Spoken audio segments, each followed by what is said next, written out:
믿음을 사용하라는 설교 제목입니다. 제가 이제 설교를 어떤 설교를 하느냐를 결정하는 두 가지 방법이 있어요. 보통은 제가 성경을 읽으면서 이제 하나님께서 그 성경의 의미를 깨닫게 해주신 것을 가지고 그리고 그 성경을 묵상할 때 성령께서 저에게 주시는 그런 영적 진리와 또 원리들을 가지고 이제 보통은 설교를 합니다. 일반적으로는 제가 그렇게 설교를 해요.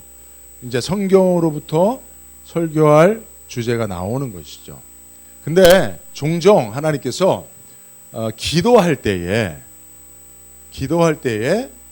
우리 난가주 안디옥 교회 성도들을 위하여 하나님께서 특별히 주시는 그런 말씀들이 있어요. 그때 하나님께서 그 말씀을 주시고 성경의 본문을 그 말씀과 그 하나님의 말씀이죠. 연결시켜서 성경의 본문을 주시고 그 본문을 그 주제로 맞춰서 묵상할 때 하나님께서 설교를 주시는 경우가 있습니다. 오늘 설교는 두 번째 부분이에요. 근데 사실 두 번째 부분은 제가 설교를 해보면 사실은 어려워요. 왜 어렵냐 하면 하나님께서 기도할 때 영적으로 깨닫게 하시는 부분이 깊고 크고 놀랍거든요. 근데 이것을 제가 기도 중에 성령의 음성으로 듣고 깨닫습니다. 근데 이것을 설교로 구성하는 것은 항상 늘 하나님께서 성령을 통해서 기도 가운데 깨닫게 하신 그 진리를 다 표현해내지 못하더라고요. 그래서 사실은 이제 제가 이런 설교는 자주 하진 않습니다만은 오늘은 특별히 이제 하나님께서 새벽에 기도할 때에 우리 난가주 안디옥 교회 성도들에게 꼭 이 말씀을 전했으면 좋겠다라는 마음에 감동을 주셔서 제가 오늘 이 본문을 가지고 믿음을 사용하라고 하는 제목으로 설교하고자 하는 것입니다. 여러분들도 설교를 들으실 때에 제게 들려졌던 성령의 음성을 들으실 수 있길 바랍니다. 뭐 주제는 다른 것 아니에요. 간단하게 말하면 내가 너희들에게 믿음을 주었으니 너희는 그 믿음을 사용하라는 거예요. 믿음을 사용하라는 것입니다. 할렐루야. 에베소서 말씀을 보면 믿음은 하나님이 우리에게 주신 선물입니다. 아멘이죠? 너희가 그 은혜를 인하여 믿음으로 말미암아 구원을 얻었나니 이것은 너에게서 난 것이 아니요 하나님의 선물이라. 할렐루야. 예. 그런데 여러분, 선물을 누군가에게 줄 때에 선물을 주는 자는 이유와 목적이 있죠. 그죠? 돈을 예를 들어 선물을 준다면 돈을 선물로 받는 사람은 그 돈을 이렇게 저렇게 그 돈을 가지고 무엇을 구입하든지 사용하도록 하는 그런 선물을 주는 자의 목적이 있습니다. 하나님도 마찬가지예요. 믿음의 선물을 저에게 주셨다면 그 믿음의 선물을 가지고 우리가 잘 사용하도록 하나님은 그렇게 기대하고 계시는 것입니다.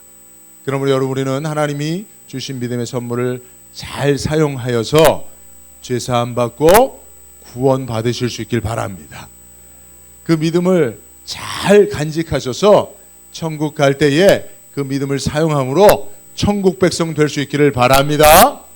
또 여러분, 믿음을 잘 사용함으로 우리의 삶에 하나님의 역사가 나타날 수 있기를 바랍니다. 하나님은 일하시는 하나님이요 일을 지어 성취하시는 하나님이라고 성경은 가르쳐주고 있습니다. 그런데 하나님의 일하시는 첫 번째 원칙이 있어요. 하나님은 믿음을 가진 저와 여러분들을 통하여 일하십니다. 하나님은 단독으로 일하시는 법이 거의 없어요. 창조 이후에 하나님의 형상과 모양으로 저와 여러분들을 만드신 이후에 하나님은 하나님의 자녀 삼으신 저와 여러분들을 통하여 일하시고자 작정하셨어요. 그래서 우리에게 믿음을 선물로 주신 것입니다. 왜냐하면 우리가 믿음을 가지고 하나님 앞에 나갈 때 그 믿음을 통하여 하나님은 우리와 함께 일하실 수 있기 때문입니다. 그러므로 믿음은 우리의 삶을 하나님이 일하시는 무대로 내어드리는 그런 도구인 것입니다. 아멘이죠? 그래서 우리는 믿음을 사용할 때 하나님이 우리 삶에 역사하시는 거예요. 이것을 여러분들에게 좀 구체적으로 잘 이해하기 쉽게 배구 경기를 통해서 설명을 해 드리려고 합니다. 여러분, 그 미국이 배구 잘하는 거 아시죠? 미국이 지난 브라질 리우 올림픽 때 남녀 공이 배구에서 동메달 땄어요. 3위 한 거예요. 그러니까 여러분, 3위 정도 동메달 따는 것은 결국 이제 금, 은, 동은 다 비슷한 수준이라는 거예요. 그래서 미국은 배구도 잘해요, 사실은. 뭐 야구나 뭐 농구나 뭐죠? 미식축구, 그죠? 그런 것들만 사람들이 많이 보지만 사실은 미국은 배구도 잘하는 나라입니다. 근데 여러분, 배구에 있어서 가장 화려한 스포트라이트를 받는 사람은 공격수예요. 그러나 여러분, 투수는, 그러니까 야구는 투수 노름이라는 이야기가 있죠. 근데 배구는 비슷한 말이 있어요. 배구는 누구 노름일까요? 세터 노름이에요. 세터 노름. 배구는 세터가 다 잘해요. 저희 교회 성도님들 중에도 소시적에 도를 대표하는 세터 배구 선수가 있습니다. 누군지 아세요? 우리 박소정 권사님이. 키는 좀 작으시지만 군산 여상 다니실 때 도 대표로 서울에 원정 경기도 하고 그러셨어요. 알고 계셨습니까? 잘 모르셨죠. 사실은 우리 배구를 한번 해봐야 되는데. 저도 사실은 배구할 때 세터를 합니다. 세터. 이 세터가 쉽지 않아요. 이렇게 완전히 몸을 딱 눕혀서 팍 올릴 수 있는 그런 지구력과 근력이 있어야 됩니다. 또 순발력이 있어야 되고 정확성이 있어야 됩니다. 그러니까 배구는 세터가 중요해요. 세터 노름이라고 말할 수 있습니다. 아무리 훌륭한 공격수가 있어도 세터가 네트 위로 공을 띄워주지 않으면 아무리 훌륭한 공격수도 공격을 성공해낼 수가 없어요. 맞지요, 여러분? 그와 같이 여러분, 하나님께서 우리에게 주신 믿음을 가지고 우리가 하나님 앞에 그 믿음을 띄워야 됩니다. 띄워 올리면 하나님께서 아주 훌륭한 공격수가 되셔서 우리가 믿음의 공을 띄우면 하나님께서 그것을 가지고 딱 스파이크를 하셔서 하나님의 역사를 이루시는 줄로 믿습니다.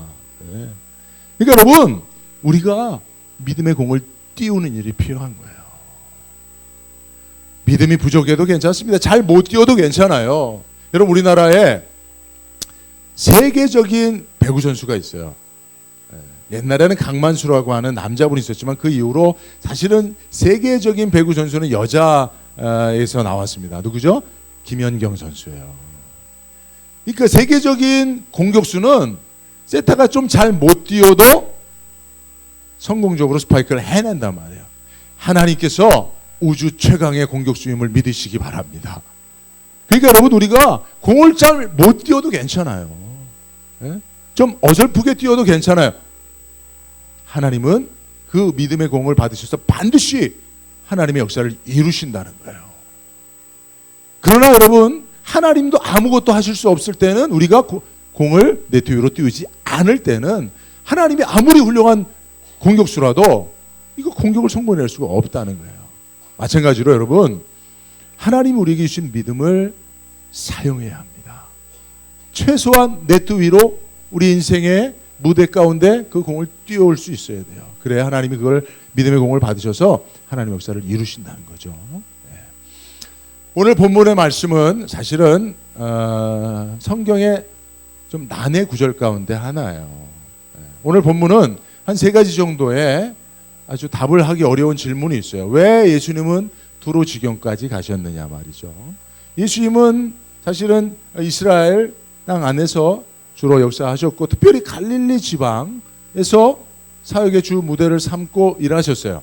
근데 사실은 예수님께서 그것을 벗어난 기억이 별로 없습니다. 갈릴리에서 사역하시다가 한 번씩 예루살렘에 올라갔다 내려오시는 그 여정 외에는 예수님께서 다른 이방 땅으로 가지 않으셨어요.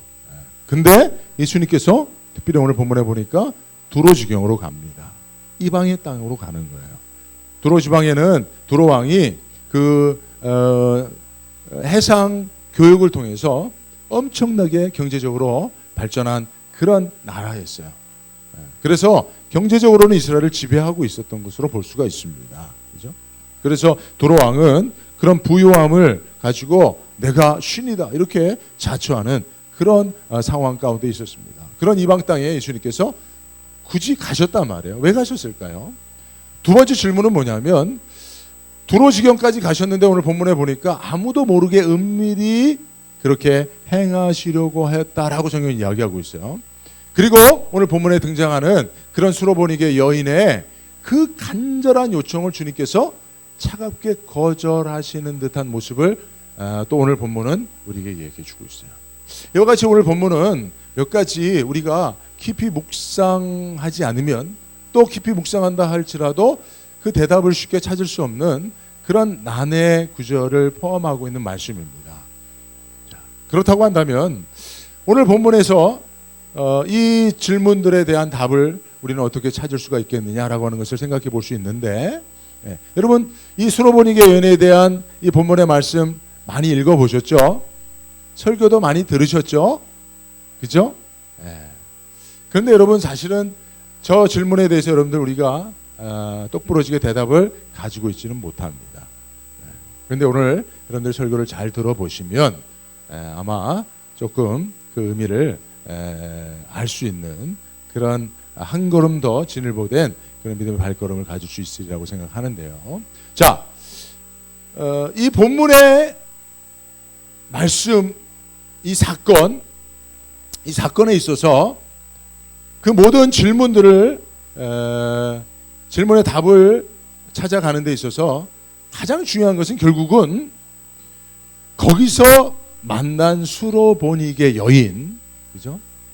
딸이 더러운 귀신 들린 그 고통의 문제를 가지고 주님을 찾아 나온, 그래서 주님이 그 여인을 만났던 그 사건 안에 저 모든 질문에 대한 답이 있다라고 우리는 생각해 볼 수가 있는 것이죠. 왜냐하면 두로 지경에 가셔서 주님이 은밀히 행하셨을 때에 사실은 이 사건 외에 다른 사건들은 기록이 없거든요.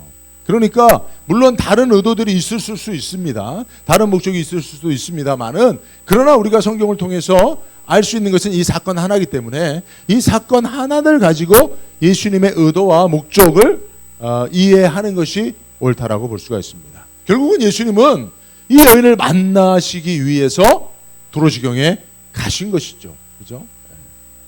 외에는 다른 사건이 성경에 기록되어 있지 않으니까 우리는 그것으로 예수님이 두로 지경에 갔을 것이다라고 생각할 수밖에 없는 것이죠. 자, 그렇다고 한다면 예수님께서 왜 아무도 모르게 은밀히 행하시려고 했을까요? 그것은 결국은 이 여인을 만나시는 그 만남의 그 의미가 담겨져 있는 것인데 결국 예수님께서 이 여인이 믿음의 적극성을 가지고 주님을 찾아와 만나도록 하신 것입니다. 주님이 사람들에게 알리지 않고 은밀하게 그렇게 행동하셨습니다. 뿐만 아니라 오늘 본문에 보면 이 여인이 주님을 찾아 만나러 나올 때에 주님이 침묵하시고 이 여인의 부름을, 외침을, 요청을 침묵하시고 또 제자들은 이 여인을 내쫓으라고 그렇게까지 거절하는 것을 볼 수가 있어요. 한번 말씀을 한번 볼까요?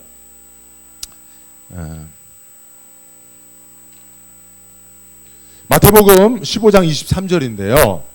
예수는 한 말씀도 대답지 아니하시니 제자들이 와서 청하여 말하되 그 여자가 우리 뒤에서 소리를 지르니 보내소서라고 되어 있어요. 이게 마가복음과 마태복음의 이제 병행 구절입니다. 같은 사건을 다루고 있는 말씀인데 마태복음에 보니까 23절에 현대의 성경이 이렇게 되어 있어요. 그러나 예수님이 아무 대답도 하지 않으셨다는 거예요. 이 여인이 간절히 자기의 소원을 말하고 예수님을 부르지만 예수님이 대답하지 않는 거예요. 침묵하신 거예요. 또 제자들은 어떻게 말합니까? 예수님께 저 여자가 소리치며 우리들을 따라오고 있습니다. 쫓아버리십시오. 라고 분명한 거절을. 그렇죠? 예수님은 침묵을 통하여 거절하시고 또 제자들은 완전히 그냥 내쫓으라고 그렇게까지 분명한 거절의 의사를 보이고 있습니다. 예수님께서 은밀히 행하시고 그리고 이 여인이 예수님을 그 소문을 듣고 굳이 찾아오게 되었을 때 예수님은 이 여인의 요청을 듣고 소원을 듣고도 침묵하시고 제자들은 이 여인을 거절해 버리는 것이죠. 이게 지금 어떤 하나의 상황으로 미리 주님과 제자들을 통해서 이 여인에게 주어진 상황이었습니다. 그죠? 그럼에도 불구하고 이 여인이 어떻게 합니까? 포기하지 않죠. 예수님에 대한 믿음을 가지고 보다 더 적극적인, 여러분 우리가 반대를 만나고 어려운 상황을 만났을 때 비로소 적극성이 나오는 거예요. 그죠? 믿음도 마찬가지입니다. 우리가 믿음을 가지고 적극적으로 그 믿음을 활용하고 사용한다고 했을 때에는 믿음을 사용할 만한 그런 환경이 열악할 때, 어려울 때 더 적극성이 드러날 수 있는 것입니다.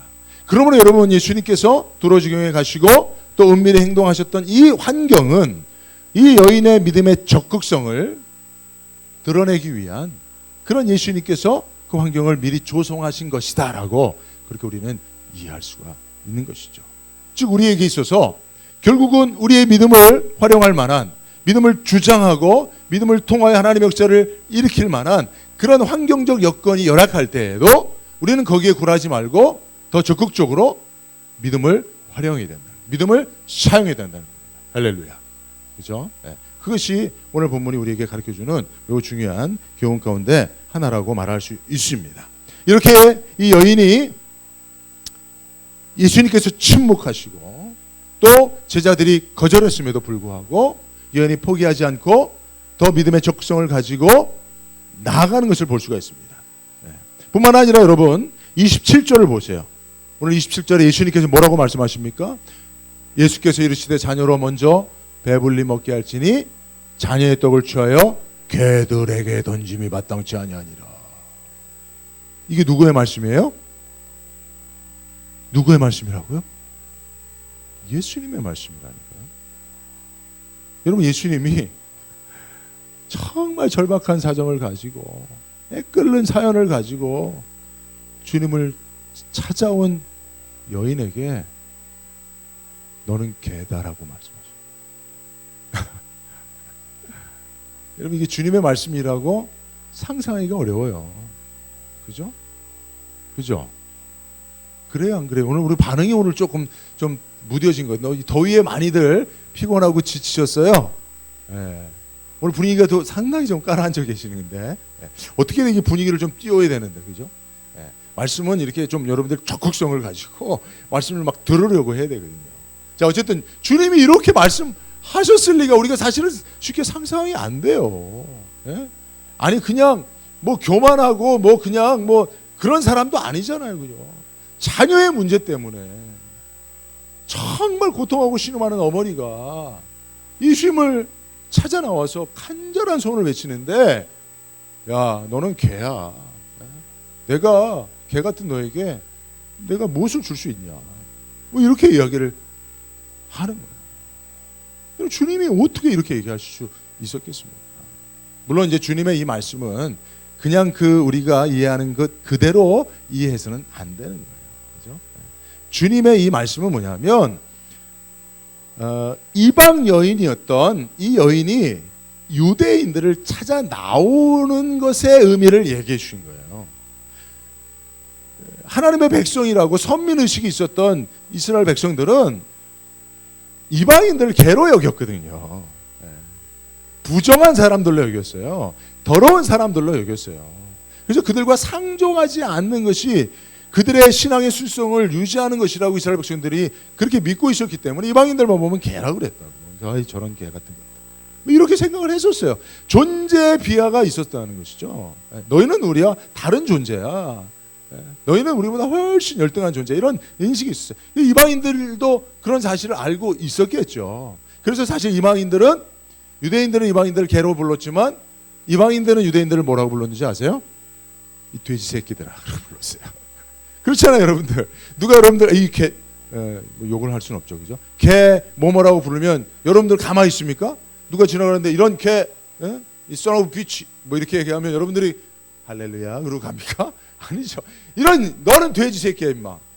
이게 서로 이방인들과 유대인들이 서로 이런 상황으로 서로 적대시하고 있었어요. 그러니까 이 여인이, 이방 여인이 유대인을 찾아오는 것에 대해서 주님도 그런 인식을 가지고 넌 개 같은 존재야 이렇게 말씀하신 게 아니고, 네가 나를 찾아온다는 것은 이런 유대인들과 이방인 사이에 서로 함께할 수 없는 이런 서로 적대적인 상황 속에서 네가 나를 찾아왔다라고 하는 것을 주님이 말씀하시는 거예요. 그러니까 이 말씀을 읽는 우리들에게 그것을 설명하시는 것과 같은 의미가 있는 것이죠. 그죠? 근데 실제로 그렇다 할지라도 이 여인은 그 이야기를 들었을 때에 오해할 수도 있고요. 실제로 자신을 개로 취급하고 있다고 하는 사실 앞에 낙심할 수도 있습니다. 그죠? 그러면서 그 여인이 보통 우리들 같으면 뭐라 그러겠어요? 치악부라 그래. 내가 이렇게까지 거절을 하고 그래도 정말 한 번 더 그렇게 간청을 하는데 결국은 나를 개로 여깁니까?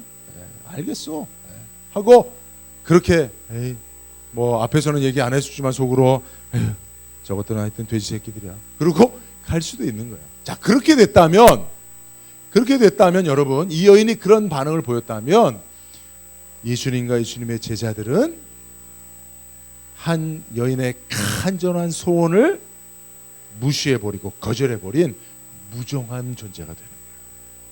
근데 이 여인이 예수님이 그렇게 오해받지 않을 수 있도록 예수님의 말씀을 받고 뭐라고 말합니까? 뭐라고 대답합니까? 그죠? 28절에 시작. 상안의 개들도 아이들의 먹던 부스러기를 먹나이다. 네. 자, 여러분 이것을 마태복음 15장 27절 병행 구절에는 또 이렇게 말합니다. 시작. 여자가 가로되 주여 올소이다마는 개들도 제 주인의 상에서 떨어지는 부스러기를 먹나이다라고. 주님 옳습니다. 그래요. 저는 이방인이기 때문에 유대인들이 볼 때는 저는 그들이 개로 여기는 그런 존재 맞습니다. 라고 인정을 하고 또 주님의 말씀이 옳다라고 고백을 합니다. 거기서부터 이 여인은 다시 믿음을 보이는 거예요. 제가 개라면 좋습니다. 주님 앞에 주님의 말씀이라면 옳습니다. 인정합니다. 그러나 개들도 주인의 상에서 떨어지는 부스러기를 먹지 않습니까?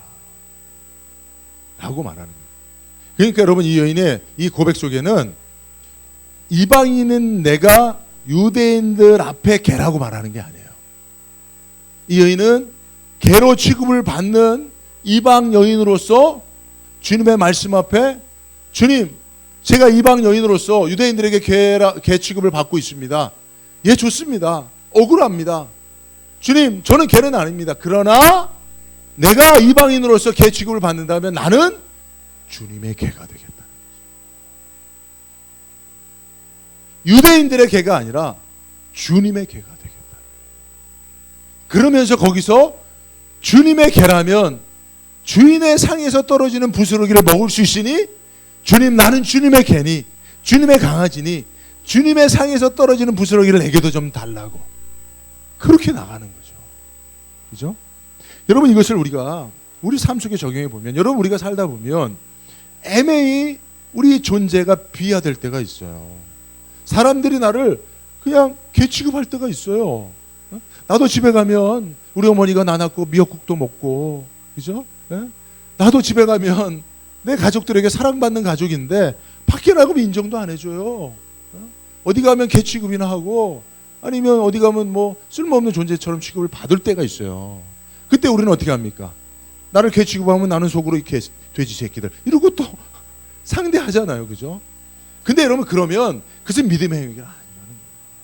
그렇게 되면 하나님께서 이 세상에서 하나님의 자녀가 개 취급받도록 그냥 내버려 두시는 무정한 문으로 그렇게 될 수밖에 없는 거죠.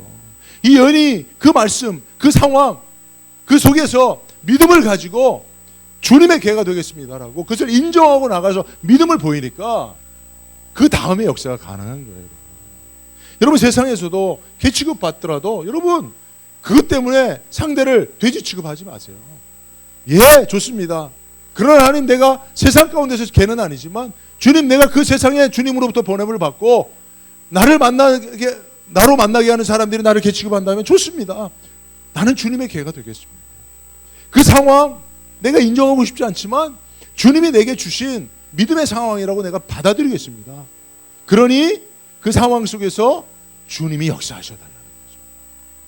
내가 주님의 개가 될 테니 사람들에게 개 취급받는 것은 억울할지라도 주님의 개가 돼서 주님이 주시는 부스러기라도 내가 먹는다면 기꺼이 그곳에서 내가 개가 되겠습니다 라고 고백하는 거예요. 그러면 주님이 역사하시는 거죠. 내가 개 취급받고 있는 그 상황, 그 사회, 그 사람들 속에서 주님이 역사하시면 기적이 나타나는 거죠. 그리고 하나님이 하나님의 백성들을, 하나님의 자녀들을 세상에서는 개 취급받고 세상에서는 아무도 인정해주지 않는다 할지라도 주님은 그를 귀하게 여기셔서 그를 통하여 일하신다는 사실을 세상 사람들도 알게 하는 비결인 것입니다. 이것이. 그러니까 여러분, 우리가 어떤 상황 속에서도, 특별히 거절을 받고 내 존재가 비하되는 상황 속에서도 내가 그 억울한 심정을 가지고 맞받아 싸울 것이 아니라, 그래, 주님이 내게 허락한 삶이라면 주어진 삶을 받아들이자. 그리고 내가 이 상황을 가지고 주님 앞에 믿음으로 나아가자. 그러면 주님이 그 상황 속에서 우리 믿음을 통해서 역사하셔서 수로보니게 여인에게 경험시켰던 기적을 나도 경험할 수 있으리라. 이것이 오늘 본문이 우리에게 가르쳐주는 교훈이라고 믿습니다. 그죠? 그래서 여러분, 이토록 우리가 믿음을 사용한다는 것은 매우 중요한 것입니다. 그죠? 우리가 이 여인이 이방인으로서 유대인들에게 개처럼 취급을 받는 이 여인이 어떻게 벗어버릴 수 없는 이 상황, 그죠? 이 상황 속에서 이 여인이 믿음을 발휘함으로 하나님이 주신 그 적은 믿음이라 할지라도, 여러분, 이방인이었기 때문에 주님과 또 말씀과 많이 이렇게 접하지 못했을 거예요. 그러나 예수님에 대한 소문을 듣고 믿음은 들음에서 나니까 작은 믿음이 생겨난 거예요. 그런데 이 믿음을 가지고 주님 앞에 나갔는데 주님이 거절하세요. 침묵하세요. 제자들은 아주 굳고 반대합니다. 아유, 내가 이런 믿음으로 주님 앞에 나가서 뭘 할 수 있겠는가 하고 쉽게 낙심하고 포기할 수 있어요. 이 믿음으로는 아무것도 할 수 없구나 하고 믿음을 사용하는 것을 포기할 수 있단 말이에요. 그러나 오늘 이 여인은 적은 믿음이지만 그 믿음을 적극적으로 사용했단 말이에요. 주님 앞에 나가는데 그 어려운 환경 속에서도 믿음을 사용하기를 포기하지 않았단 말이에요. 이것이 우리에게 매우 중요한 교훈입니다. 여러분, 우리가 가지고 있는 믿음이 적을지라도 그 믿음 가지고 무엇을 할 수 있겠느냐라고 하는 그런 자괴감이 있을지라도 여러분, 그런 믿음이라도 사용하시길 바랍니다. 적극적으로 그 믿음을 사용하시길 바랍니다. 왜냐하면 그 믿음을 받아서 역사하신 분은 예수님이시니까. 적은 믿음을 통해서도 큰 역사를 이루실 수 있다는 사실을 믿으시기 바랍니다. 그렇죠? 특별히 여러분, 오늘 본문에 매우 중요한 영적 깨달음을 하나님이 저에게 하나 주셨어요. 뭐냐면, 여러분, 우리가 보통은 성경을 가지고 등장하는 인물들이 포함된 사건 속에서 그 여인의, 오늘 등장하는 수로보니게 여인의 믿음을 이렇게 모델화하는 경우가 많습니다. 그래서 보통은 제가 이제 일반적으로 설교를 한다면, 여러분, 수로보니게 여인처럼 여러분 반대 앞에서도 여러분들의 믿음을 가지고 주님 앞에 나가서 적극적으로 믿음을 사용하시기를 주님의 이름으로 축복합니다. 할렐루야. 여러분들도 그런 믿음을 가지고 사랑하시길 바랍니다. 여러분도 이 연의 적극성을 본받으시길 바랍니다. 반대 속에서도 여러분 굴하지 않는 그런 믿음의 불굴의 정신을 소유하시길 바랍니다. 할렐루야. 아멘 왜 안 하세요? 아멘들 하세요. 그리고 여러분들도 다 그런 믿음의 사람이 되셔서 여러분들의 문제를 해결을 받으시길 바랍니다. 할렐루야. 아멘들 하세요. 이제 보통은 이렇게 설교를 해요. 근데 저는 오늘 이 말씀 가운데 하나님이 이 말씀을 저에게 주실 때 주신 깨달음이 뭐냐면요, 이것을 모델화하지 말라고 말씀하시더라고요. 성도들에게 설교할 때 물론 이 여인의 믿음을 본받아서 믿음을 적극적으로 사용하는 것은 우리에게도 필요합니다. 그런데 주님께서 저에게 이 말씀을 통해서 저에게 깨닫게 하신 것은 뭐냐면, 주님은 특별히 많은 사람들을 치유하셨잖아요. 그죠? 예수님께서 정말 많은 사람들을 치유하셨어요. 사실은 주님의 사역의 60% 이상이 치유 사역입니다. 성경을 쭉 보세요. 주님이 복음을 전파하시고 천국 복음을 가르치시고 전파하시고 치유하셨어요. 이게 예수님의 3대 사역인데 그 가운데 거의 50% 이상이 되는 게 치유 사역이에요. 예수님은 어찌 보면 영적인 의사가 되셔서 이 땅에 많은 사람들을 치유하기 위해서 돌아다니셨어요. 그죠? 오늘 본문에 도로 지경에 간 것도 결국은 귀신 들린 이 여인의 딸을 치유하시기 위함이었다는 것을 우리는 알 수가 있습니다. 자, 그런데 보세요. 예수님께서 많은 사람들을 다양한 질병과 다양한 환경과 다양한 성향을 가지고 있는 사람들의 질병을 치유하실 때 주님이 치유하시는 방법을 하나만 사용하지 않으세요. 주님이 어떤 하나의 획일적인 방법을 가지고 병자들을 치유하지 아니하시고 다양한 방식을 사용하고 계시다는 사실을 여러분 알고 계십니까? 알고 계세요? 그죠? 네. 예를 들면 12 헬루증 앓는 여인은 옷만 만졌는데 치유함 받아요. 그죠? 네. 그리고 한 백부장은 말씀만 하십시오. 그래서 예수님의 말씀만으로 치유함 받는 그런 기적도 있어요. 그죠? 또 어떤 사람들은 예수님이 오셔서 친히 만져주세요. 해당장 야이로 같은 경우에는 내가 당장 죽게 되었으니 주님 오셔서 얘를 만져주셔야 됩니다. 만나주셔야 됩니다. 라고 말씀합니다. 그리고 예수님은 오늘 본문의 이후에도 치유의 사건이 나오죠. 31절에 보면 귀먹고 어눌한 사람을 고치시는데 어떻게 고치십니까? 손가락을 그의 양귀에 대고 침 뱉어 그의 혀에 손을 대셔요. 이건 또 되게 더러운 방법으로 자세히 생각해보면 침 뱉어갖고 침 바르는 거예요. 여러분 왜 그럴까요? 주님 그냥 말씀만 하시고 생각만 하시고 그래도 다 치유할 수 있어요, 없어요? 그런데 주님은 왜 이렇게 다양한 방식을 사용하시냐 말이에요. 예? 어떤 사람은 이 사람은 꼭 침이라도 뱉하고 문질러야만 낫는다. 아니거든요. 그게 아님에도 불구하고 왜 예수님이 이런 다양한 방식을 사용하시느냐? 이것은 주님에게 원인이 있는 게 아니잖아요. 주님에게 원인이 있는 건 아닌 걸 우리가 잘 알잖아요. 주님은 말씀, 생각만 하셔도 다 하실 수 있어요. 그러면 그 원인은 상대에게 있는 거예요. 치유함 받아야 될 자들에게 있는 거예요. 예수님으로부터 치유함을 받을 자들의 믿음의 분량이 다르고 그들의 상황이 다르고 그들의 문화가 다르고 그들의 형편이 다르다는 거예요. 그래서 그것에 맞게 주님께서 치유해 주셨다는 거예요. 그 믿음이 적은 자에게는 보다 적극적으로 침이라도 바르고 흙이라도 짓이겨서 눈에 발라주고 귀에 발라주고 라서 그 믿음의 상황에 따라서 치유함을 받는 자들의 형편에 따라서 그 마음 상태에 따라서 주님은 다 다르게 역사하셨다는 거예요. 결국은 치유를 이루시는 일이지만 주님의 방식은 다르게 역사됐다는 거예요. 무엇을 말하는 겁니까, 여러분? 지금 여러분들도 다 다른 믿음의 분량을 가지고 있습니다. 다 다른 생각과 또는 문화와 교양과 습관과 또 다 다르잖아요. 그죠, 여러분들? 다 달라요. 믿음의 분량만 해도 다 달라요. 그런데 문제는 다 같은 문제를 가지고 있어요. 우리가 가지고 있는 문제들은 다 대동소이하죠. 질병의 문제, 경제의 문제, 인간관계의 문제. 그죠? 우리 인생이 살아가면서 만나는 문제들은 대부분 다 대동소이해요. 근데 그 문제를 가지고 살아가는 우리들은 다 다른 믿음의 분량과 또 그런 영적 지식들을 가지고 있습니다. 그러니까 어떤 사람은 내 문제가 너무 크게 보여서 내가 가지고 있는 믿음을 가지고는 주님 앞에 나아갈 수 없다라고 생각할 수 있습니다. 그죠?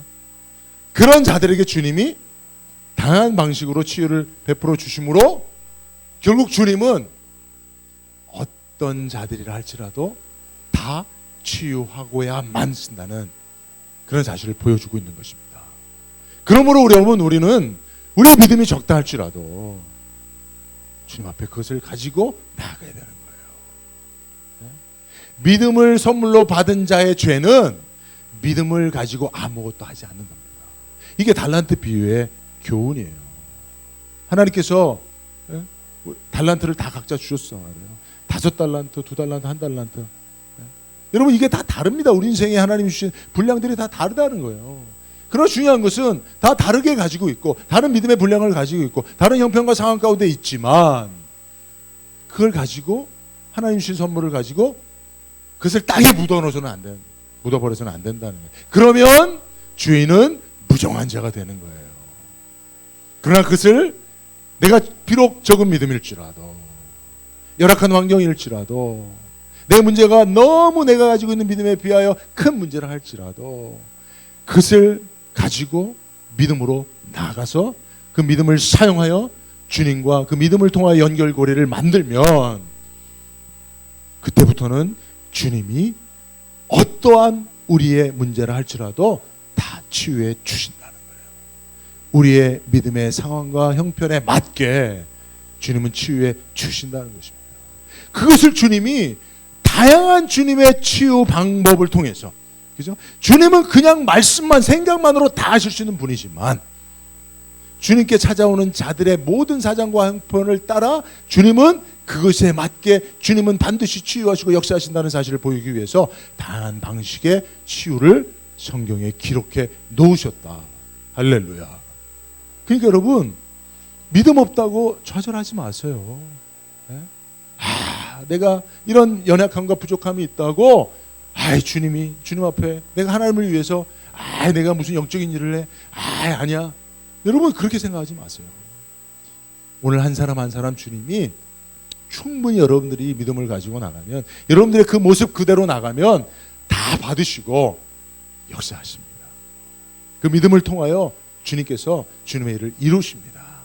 그리고 믿음으로 주님의 일에 참여한 여러분들에게 상을 주시는 좋으신 하나님이라는 사실을 여러분들로 알게 하여 주실 것입니다. 오늘 주님께서 말씀하신 이 여자야 내 믿음이 크도다는 게 바로 그거예요. 여러분 저 믿음이 크다라고 말씀을 상대적으로 너 누구보다 네가 믿음이 더 크다 이렇게 말씀하시는 게 아니에요.